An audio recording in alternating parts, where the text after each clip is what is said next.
Esta também, claro, no Guarani, e o destaque, ou dois destaques do acesso, falaram da conquista, falaram da volta do time à primeira divisão, já projetando o futuro, e a torcida não para de festejar.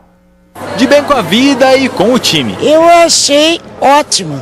Guarani merece. Estou muito contente, muito feliz mesmo. Alguns são mais exigentes. É o presentinho que a gente esperava, o mínimo que o clube podia dar pra gente. Mas o torcedor bugrino comemora. Bugrão na primeira aí, Campeonato Paulista, é uma maravilha. E não tem como ser diferente, o Guarani garantiu o acesso da melhor forma, diante da torcida. Goleou o Rio Preto de virada por 4-2.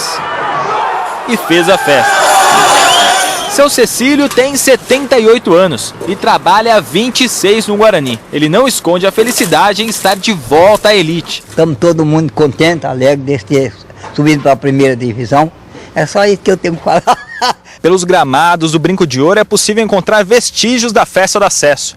O time se prepara para repetir a dose, agora como campeão. A gente vai buscando as coisas passo a passo, né?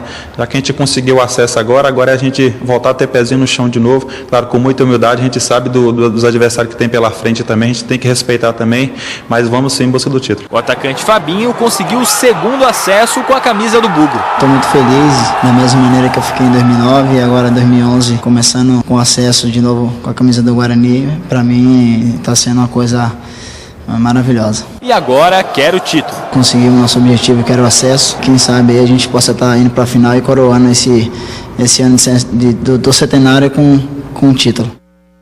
Para chegar à final, o Guarani tem que ganhar do São José, ou se empatar, o Comercial não pode ganhar do Rio Preto por uma diferença de 4, 5 gols. Se perder em São José dos Campos, o Guarani tem que torcer para que o Comercial não vença o jogo em Rio Preto. Hoje à tarde tem treino.